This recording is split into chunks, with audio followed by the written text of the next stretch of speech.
Hui ki te pō, tawi ki te hau ki tu nui o te whare o takaru o tōru o te mea, tai a te rangi, tupu te rangi, horehia he manawa.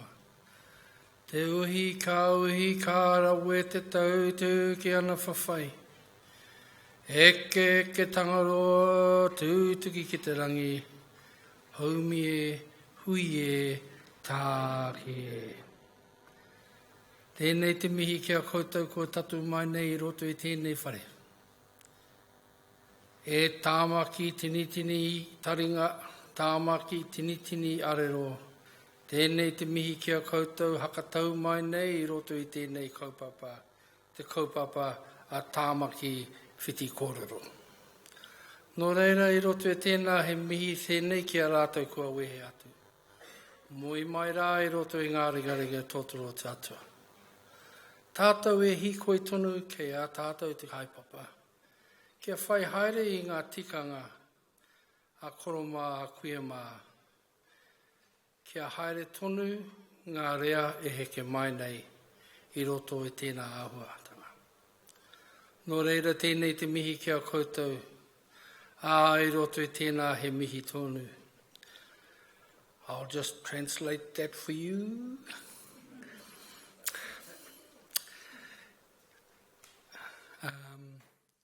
Welcome to this whare, tāmaki of thousands of ears and even more tongues. Welcome to tāmaki conversations or tāmaki whiti kōrero. My job here is to whakatau you and to settle you down into this kaupapa led by our most able MC, Ropata Havi. And also a remembrance, as we do in Māori, as we do in New Zealand, remembering those who have gone before us. Because those of us who still walk the earth, we have the responsibility to ensure those that follow us understand the sacrifice and the hard work that they did before we were here. So I roto tēnā tēnei te mihi kia koutou, tēnā koutou, kia ora mai tātou katoa.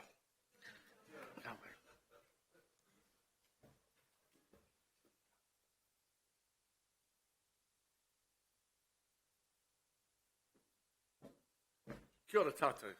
Kia ora everyone. Glenn, thank you. Thank you for reminding us of our destiny, if you like. If I look around here, a lot of us go to a lot of funerals. It's just the way it is, I guess. And it's kind of okay. I think one of the parts that I like about aging, I hate the word old, I do. I think it's got to be banished.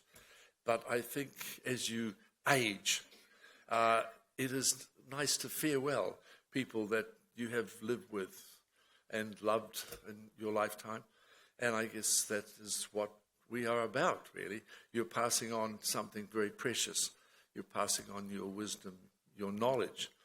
And this morning when I woke up quite early this morning and I thought, well, what am I going to say? Janet will probably say, well, you always thought that, Bob, when people wrote speeches for you, and they wrote these beautiful speeches, and then you've never said them. They went, that dreadful mayor, I wrote this speech all weekend, and I said, well, I used to, didn't I, Janet? So as the moment came, I think, it's called when the moment comes, and you're asked to make such a commitment, really, to an age-friendly city like Auckland, which has been in my life for 78 years, 79 years. It's been a pleasure just to read some of the notes, some of the thoughts of what we're going to talk about tonight. So I guess I don't, as they say, need too much introduction. I'm Sir Bob Harvey. I was born in Ponsonby and moved west, of which I found such an irresistible urge to be a Westie. I could never come back. And I used to say to people, I haven't been back to Auckland for years. Have they finished the Sky Tower yet? And I thought I would just keep it being in the West. And I'm proud to say this is a bit of a Westie takeover. When I read this wonderful panel and who we are, I thought there's too many Westies here. But the fact is, we are so passionate about the whole region, really. I'm so interested in the conversation we're going to have in the next hour, because this conversation belongs to you. And so I hope that right now you're thinking of questions, or you've been thinking of questions that you need to ask. Because I think the Auckland conversations are about ideas, they're about inspiration, and it provides an opportunity to inspire and stimulate your thinking about the challenging face of Auckland. And certainly we're at an age and a time that it is challenging. It is challenging to think, where next? Where is technology taking us? Where is our lives taking us? In the path, the journey ahead, we'll stay around. The good news is, if you're over 70, say science, you'll go to 80. And if you're 80, you'll get to 90 maybe. Now, we're the first generation to actually have such wonderful stats. The health system, our mind, our bodies seem to be holding up, I reckon, pretty well. Not everyone suffers these days like our grandparents did. We find ways of lasting. So tonight we welcome a panel of, I think, terrific experts to discuss how we could work collaboratively to develop a plan for an age-friendly city. I can't imagine a better city, really, if you got rid of some of those red cones, and we could ride electric bikes more, we should, and walk more, we should. I think it's an absolute gem to be part of where we are and who we are. So in planning an age-friendly city, I want you to take part and certainly to develop together your thoughts on how it can be better and why it should be better. And don't forget, it's election year. So we've got some political thinking to do and some thoughts to pass on to those that would represent us. I guess because we have obtained the membership of the World Health Organization, the global network of age-friendly cities, it stimulates us to see how communities can really take the lead, really. And the age-friendly communities, to me, is truly exciting. I refuse to think that any of us feel left behind. We mustn't be left behind, because we've built this country and we've lived through some pretty important things. We lived through Muldoon, for God's sake, and survived. And we did do our work in the Springbok tours. I hope you're on my side. And some nuclear free. We told the French what they should do with their nuclear weapons. And we've lived through great times. And we're one of the few generations we know that have gone from one millennium to another. That takes some doing. And along the way, we've seen New Zealand, I think, develop and grow. And I'm very proud to be a New Zealander. Sometimes I feel enormously proud. The Christchurch disaster, tragedy, shook us greatly. But we seem, I believe, to have emerged as a kinder, more thoughtful, and a different New Zealand. We left behind, if you like, that cloak koroa of safety. But we also grew in stature and in warmth, and certainly with a Prime Minister that did something that I thought was absolutely amazing, that no man could do. So these are the times that we think who we are and where we are. And so I've got to do some housekeeping before we get going, as the rules are, and they're good rules. In the unlikely event, as they say in planes, of an emergency, an alarm will sound, and we'll be directed out of the building by our ushers. That's pretty damn good news. And bathrooms, if you need it. I'm sure I don't see anybody running right now to the bathrooms, but we're an age where we do tend to run to the bathrooms a bit more than younger people do. They're outside to the left and the right and the ballroom entrance. And finally, could you please turn off the mobiles? So that's the housekeeping rules. And now I guess I'd like to thank our terrific sponsors. The sponsors are for our Auckland partners, South-Based Construction, thank you for that, and design partner, Resine, and all our program supporters. So we're away, really. We've got technology on our side. We've got a brief, and the format of tonight will be a short presentation from myself to kind of kick it off, followed by a discussion with our panellists who will be joining us very soon. And we'll then open up for discussion to questions from the floor.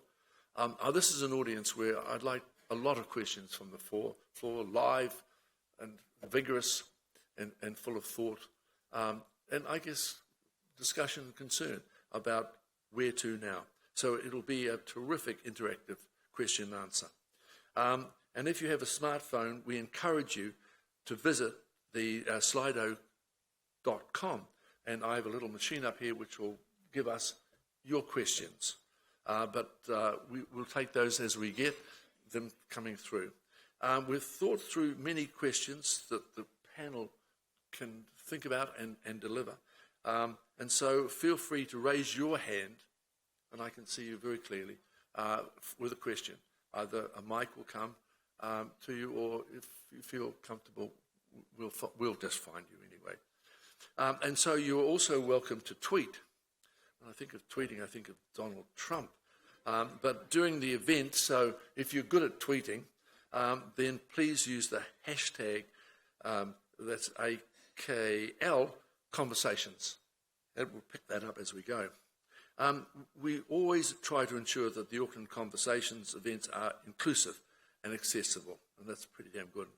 And demand viewing of an event, on-demand viewing event. So that's how the night goes. I'd just like to say, because this is a council event, 3 cheers for the council for this week, cheering on climate control and voting unanimously. I just want to say to them how proud I felt for the Auckland Council to show such terrific leadership in what is the most difficult and complex situation. I was with my good friend Sir Stephen Tyndall talking about this today. So we're both the same age. We're both old surf club guys. We spend our life swimming and things like that, but we also spent our life thinking about the future. And we both thought it was a great move. And the mayor was showing leadership, Penny Hulse, leading that from the chair. So it's a good week. It's been a very good week to think of the future, really. Older Aucklanders are increasingly becoming part of the region's population. That's no news to us. So how do we work towards making sure that older Aucklanders and those approaching that age group are respected and valued in our community? Do you feel we're valued in the community? Do you feel there's enough things for us to take part in, to do? What are the disadvantages? I mean, I thought when the Super City was unveiled that there would be a lot of disadvantage, and yet somehow I feel many of us see a better, a unified city where we feel Aucklanders and not necessarily part of something, part of those that were often left out. So I think that Auckland to us has certainly substantial numbers and a greater portion, of course, a diverse culture, which I think is terrific. And it's so a joy to me to see how those wonderful new cultures have embraced us as we've embraced them. And in our lives, we've seen festivals, colourful cultures of food, of dance, of music. But we never knew as young people. And I certainly celebrate that, as I'm sure you do. And so the ageing population will create opportunities as well as greater and more complex demand for services and infrastructure. There's a lot to be said about that. That's happening in the next 10 years. Some older Aucklanders have needs that are not being met by existing services. And while Auckland is a great place to live for most older people, there are those that face greater challenges because of it. There is older groups, I'm talking of 85 plus, who don't speak English, and older people with a lower socioeconomic status that are more likely to be feeling out of the conversation, I reckon. And there's those that simply with health and the feeling of being isolated and alone. I really grieve for that, those people that do feel isolated.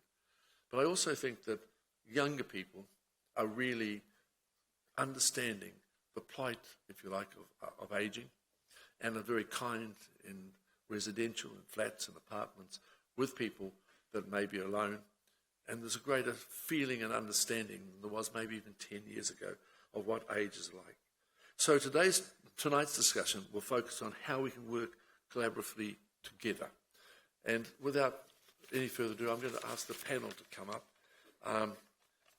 Or maybe I'll show you a quick little slide. And do you think we should do my bit? I'd worked on a little bit of an idea. This is living in an age-friendly city. And to kick it off, I've always been an ideas man, if you like. And last year, I was in Japan. We had a sister city there. And I spent 3 days in the forests of Japan, which I hadn't been before. I loved walking, and I used to love running too. And one of my dear friends from the sister city we used to have talked about forest bathing. And I thought this was a pretty unique kind of idea, the idea of going out in the forest, and as we do here, as we do in the Waitakere Ranges and parks, in what they have scientifically found our relationship with nature and trees. And forest bathing isn't about taking our clothes off. I want to make that clear, even though for years I was the patron of the Rānui Nudist Club, of which Janet Clues did not approve, I know, and nor did any of the cousins, but I didn't give a damn. But this is not about that, Janet, I'm pleased to say, so stay tuned. It's about us in relationship to trees and walking in the trees. And the University of Tokyo, I think, have actually taken older people's blood pressure, if you like, stress, heart, and researched it the day before forest therapy and the day after forest therapy. And it's just a very quick presentation, but I'm sure you get the drift. And I became absolutely inspired by this, the idea of walking, not tramping, but walking amongst giant trees, kauri, of course, totara, walking in the forest and actually getting close to trees has this terrific effect on our health and well-being. And certainly with blood pressure, wow, down comes blood pressure. And certainly our health seems to improve enormously. It's like measuring the soul in a way, the outdoor joy and purpose. And so I thought I'd just touch that. And I know Unity Books have the book on forest bathing. It's about $30, which is pretty reasonable, which has these pages of scientific therapy. And I have to show you some of my favourite people. This guy is 90 years old. And being a gym rat that I am, I just thought, this is called living pretty well. At 90, I would like to be like that. This guy's 100. And last year, I was asked to do a documentary on aging and swimming and surfing. And they'd selected me because I'm still a lifeguard at Karikari, where I've been for about 65 years. I sit on the tower with a guy who's 80. I'm 79 and he's 80. And we boss our kids around. Our kids, of course, are in their 40s. And their kids are in their 10 or 12 years old. And this year, this old geezer, Stuart and I, we've been sitting on that tower for 63 years. Most people have been married for 63 years. And we've been sitting there and we did 5 rescues this year. So that's not too bad. This guy, I don't think he's done any rescues, but there's his longboard. And at 100, that's not too bad. And this is the well-known Clint Eastwood, who I just adore. And he's just made the most amazing movie called The Mule. You may have seen it. But he's 80 years old and still alert, writing, directing film, international films. And I thought, yeah, I'm going to flash him by. And Dick Frizzell, who's been a lifelong friend of mine, is 78. And he's still working every day in his studio. We're doing a little show in this historic week coming up about a painter together, him and I, just doing a collaboration. So this is called living, really. Living in the now, living not in the past, but in the future. And Fiona Kidman, I remember when I was a young man walking up the road and she was walking Rotorua, and I said, "What are you doing today?" She said, "I'm getting married, and I'm just going to the hairdresser."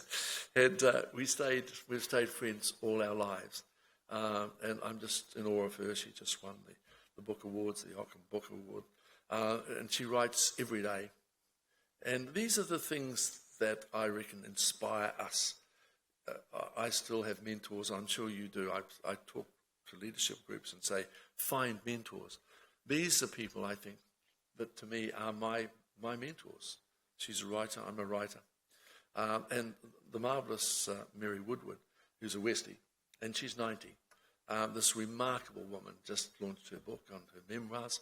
She was one of the first Miss New Zealand contestants. She won way back in 1947, I think. Yeah, 49. She was the first Miss New Zealand, with no bathing suits, I might say, but at those times. But she went to London, met everybody, toured Britain for about a month, and wrote about that. And now at 90, she's still writing. She writes amazingly well, and her mind is great. And she claims that the reason that she is so alert is because she reads and writes every day. And Janet, you've got to have good mentors. Janet was my mayor in Gleneden when I was a young man, and went along and asked her to change the name of Gleneden to Carrylands. She told me to get out, and Gleneden was what she was going to call it. And I thought, well, gee, that's a pretty interesting kind of woman. And we've had this remarkably wonderful relationship when I became the mayor, and she's still telling me off, I think. And I just love it. But she'll be on our panel. So these are people that I think at an age of a wonderful time of their lives. And my good self, still in the surf at Karikari, and still plucking people out and sorting out things that really matter.